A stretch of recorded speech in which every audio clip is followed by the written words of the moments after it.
What's up, guys? Welcome back to another episode of Pocket M's, episode 4. Today we're going to be taking a little road trip up to San Diego.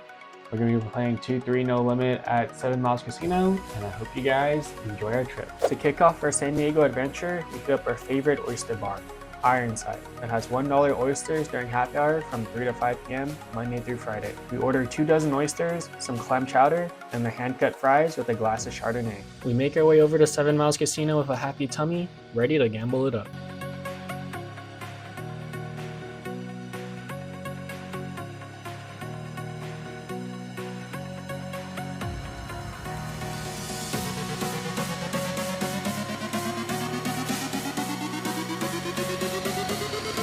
We sit down at the 2-3 table and we buy in for $300. To kick things off, we pick up the second best hand in poker, Pocket Kings in under the gun 3. What a nice welcome to the table. We open it up to $20 and only the cutoff calls. Heads up to the flop comes Jack 9-3, 2 spades. Pretty good flop for Kings with no ace out there, so I c-bet $20 and he calls. The turn is the 2 of spades, completing the flush. Okay, now it gets a little bad. I slow down and check, and he bets out for $50. Well, that's not good, but I can't fold to 1 bet, so I make the call hoping for a clean river.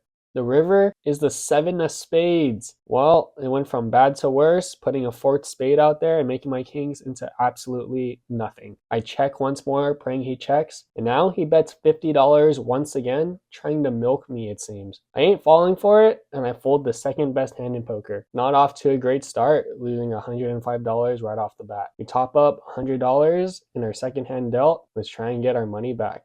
Let's try to bounce back with Queen 9 offsuit in the big blind. Under the gun 2 opens to $15, the button calls, and I call as well. 3 ways to the flop comes Queen 8 deuce, 2 spades. Pretty nice to flop top pair on a draw heavy board. I check, being out of position, and action checks through. Turn is the 6 of clubs, bringing in 2 flush draws now. On this super connective card, I'm going to fire out for $20, and only the pre-flop raiser calls. Heads up, the river comes the ace of diamonds. Pretty bad river because all of his flush draws of a suited ace had going to bink top pair on me, but also not the worst because a lot of the draws missed. So I check, letting him bluff if he missed his draw, and if he hit an ace, then at least we can pot control. He bets $60, pretty chunky bet, but I ain't folding for this amount, and I gotta see it to believe it, so I call. He shows ace 5 of clubs.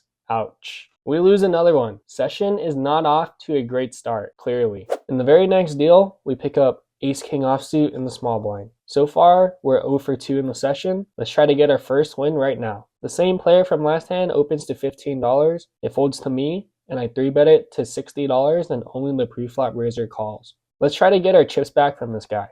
The flop is King 8-5 rainbow. Beautiful flop for me with top pair top kicker, and I bet super small to $15 because I don't really think he connects well with this flop, but I want to string him along. This small bet could also induce him to raise, but he just calls instead. The turn is a 10 of diamonds, connecting the board some more. I think about a sizing the bet, and I choose to just jam it all in for $130, hoping he has a hand like Queen Jack, Jack 10, Ace Jack type hand. He quickly folds, and we don't get a full double up, but at least we got him back. I kind of wish I c-bet bigger so my jam wouldn't be so large. I'm not too thrilled on how I played this hand, but I am happy to drag in our very first pot. Let's try to keep the momentum going with 6-5 of spades in the cutoff. There's an open to $12 from under the gun 3, and it goes 5 ways to a flop of 5-4-4, 2 hearts. When it checks to me, I fire big for $40, trying to protect from any overcards and charge any draws on the super connected board. Only the button calls. Heads up to the turn is the 5 of diamonds. Cha-ching! We make a full house. I check for deception because we're nutted, and I'm hoping he'll take a stab at the pot with a worthless draw, trying to rep a 5 and putting me on a 4. He sadly checks back. The river is the 3 of hearts, completing about all the draws imaginable. Maybe he'll pay me off of a flush or a straight or a 4 that he checked back with, so I fired large for $100, hoping he calls with a 4 or a flush, and he unfortunately folds. Even though we only got 1 straight of value, at least we're building some momentum, and now we on a 2-hand win streak. Let's go. 20 minutes later, we pick up 10-7 of hearts in the hijack. When it folds to me, I open at $12, and only the big blind calls. Heads up to a flop comes 10-7-8 rainbow.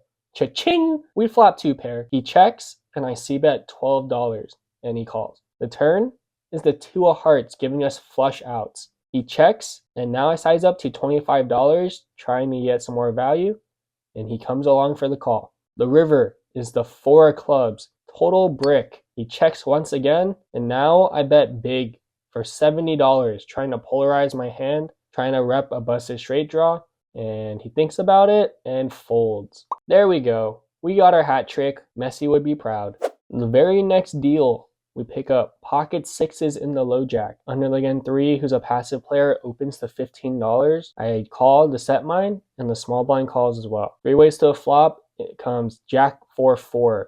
2 clubs. When it checks to me, on this flop, I'm either way ahead or way behind. So I bet out for $20 to protect against overcards and any flush draws. Only the pre-flop raiser calls. He probably has 2 overcards, and when the turn comes the 8 of diamonds putting 2 flush draws out, the board is way more connected and super draw heavy. Therefore, with only $60 left in his stack, I choose to put him all in, and he folds. It's nice to start getting hot. In this hand, we pick up the legendary Jack King off in the small blind. The cutoff opens to $11, the button calls, and facing late position opens, I like to be more aggressive in the blind, so I 3-bet to $46. The pre-flop raiser surprisingly folds, but the button goes all in for $50. Let's gamble it up for $4 additional dollars, and we're off to a run out. The flop comes ace, ace, 10, 2 clubs and 1 diamond. Not great. If he has an ace, we're drawing a 4 outs for a queen. The turn is the 7 of spades, which is no help to us. Come on, river. The river is the queen of clubs. Bink, we hit Broadway. He shows king 10 offsuit, and my straight is good. Let's go. We get lucky on the river after he spikes a 10 on the flop, but it's always nice for the best hand to hold. We are running pretty good now.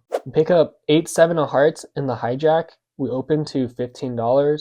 The cutoff and the small blind call. 3 ways to the flop comes 9-8-5, 2 spades. Pretty good flop with second pair and a gutter ball. When the small blind checks, I choose to just check because this isn't going to typically hit my range, and the cutoff checks as well. The turn brings in the king of diamonds, putting out 2 flush draws, making the board a lot more wet. When the small blind checks, this king is a great card for me to bet, so I bet $20, about half pot. The cutoff calls, and the small blind now check jams for $85. How weird. Is he ever doing this with a flush draw? No idea, because this guy just sat down at the table. I choose to make the discipline fold because it just looks so strong to check raise against 2 players, and the cutoff folds his jack 10 for open-ended face up, so maybe he had a flush draw or just a king, who knows. This was a spot where I wish I just put in the extra money to see what he had, because I was either ahead of his flush draw or still had live outs against 1 pair of kings. Let me know what you guys would have done in this spot to call $65 more. We have 10-8 of diamonds in the low jack. There's 1 limp, and we raise it up to $20, which goes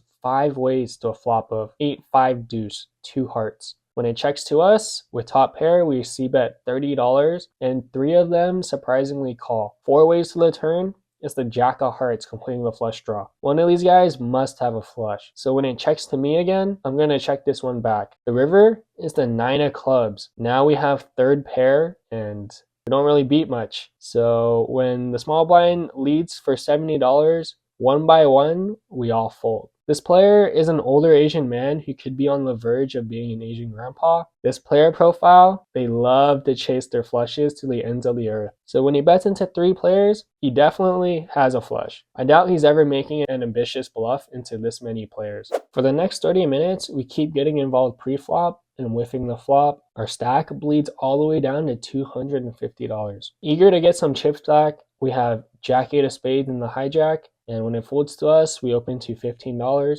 The button and the big blind call. 3 ways, the flop comes ace, queen, deuce, 2 clubs. Great flop for my range. I have all the ace kings, ace queens, ace jacks, aces, queens, just any strong ace. So when it gets to me, I c-bet $15 and the button calls. Heads up now, the turn is the 9 of spades, giving us a gutter ball. With equity in the hand now, I fire again for $30 and he calls once again. The river is the 3 of spades. Total brick. I bet $40 trying to make it look value-y, ripping a hand like I had on the flop, and he thinks about it and he makes the call with ace 5 of clubs. We punt harder than Dicker the Kicker. This guy flopped a monster with top pair and the nut flush draw. Surprised he didn't raise at any point in the hand. Maybe he thought I could have had a better ace like I was trying to rep and decided to just look me up. Anyways, the stack is going downhill. Let's try to bounce back. Looking for a double up now. We have pocket tens in the big blind. There's 5 limps, so I bump it up to $33. I get 2 callers. So 3 ways to the flop comes ace 4-4.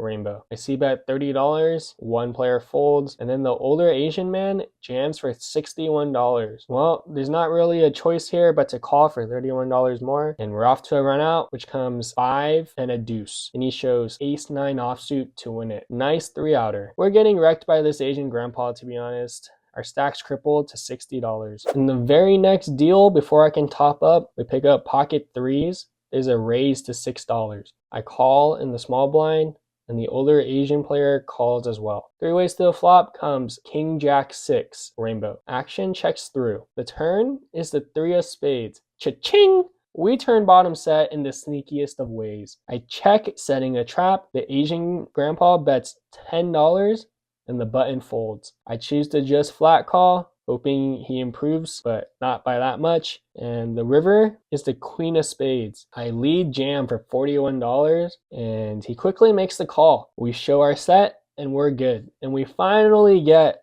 this Asian grandpa back. If only I had more money in this hand. Ugh. Anyways, I'll take the double up at least. Starting to heat up again, we pick up ace-king offsuit and under the gun 2. We open things up to $15, the small blind calls, and now the big blind 3-bets us to $50. With only $120 left in my stack, there's only one move. I 4-bet jam, looking for another double up and trying to get back in this thing. The small blind folds and the big blind calls. Heads up to a run out comes King Jack 3, Rainbow. Beautiful flop with top. I tell him I have a king, and he says you're good. The turn is the 6 of clubs. The river is the 10 of diamonds, and he says sorry, and shows ace-queen offsuit for the rivered Broadway straight. Wow, what a suck out on the river. Let's rewind the clip to see how our table reacts to this suck out. Broadway straight. Oh, river.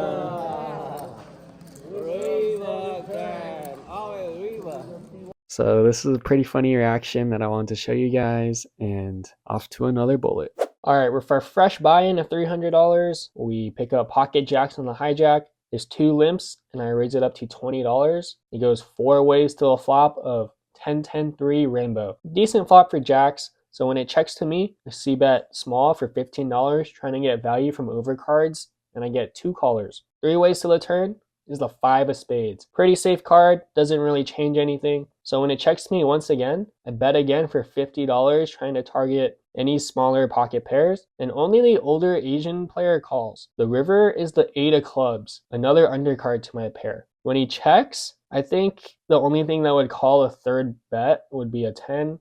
So for that reason, I check back, and he shows queen 10 offsuit, and we lose again to this guy, having him crushed pre-flop. He just keeps Hulk smashing the flop against me every time. We lose another one from this Asian on Asian violence. We raised 3 consecutive hands with decent holdings and whiffed everything. This is the 4th hand we're going to raise in a row, and this is also going to be the last hand of the night. We have ace 10 offsuit and under the gun 1, and we open it up to $15. We get 2 callers. 3 ways to the flop comes ace 7-3 all hearts. With top pair on a monotone board, I c-bet small to $15. Only the older Asian player calls. The turn is the 2 of hearts, bringing in 4 to the flush. I fire again for $20, turning my top pair into a bluff, trying to represent that I have a big heart, not just in my chest, but also in my hand. This guy doesn't give 2 shits about my heart because he re-raises now to $55, and it's a pretty clear fold for me with no heart. The one in my chest just isn't big enough, and we fold. We're just running so bad against this guy, and it's getting me really annoyed. He's spanking me just like traditional Asian parents do. A couple hands later, our frustration gets the best of us, and we decide to rack it up and call it quits, saving our last $85.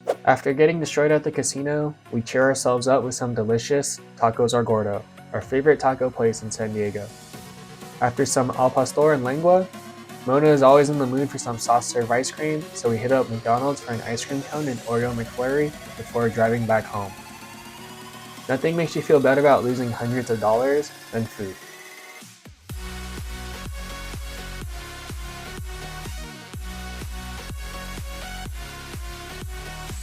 that'll wrap up this vlog, guys. We were in for a total of $715, out for $85, for a loss of $630.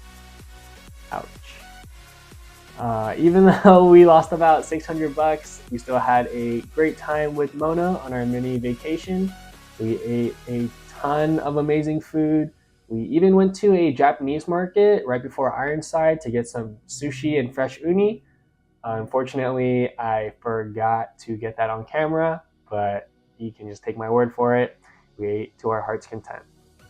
As for poker goes, it's full of swings, upswings and downswings. It's totally normal. We've won a lot of money in the past, and currently we're losing quite a bit of money. And doesn't feel that great, but I'm not discouraged. I know we will get it back in the future. But what will make me feel good right now is if you hit the like and subscribe buttons down below. It'll help out the channel a ton, and it'll make all these lost dollars worth it in the end. Thank you guys so much for your love and support, and I hope to see you guys in the next one, hopefully with the win. Peace.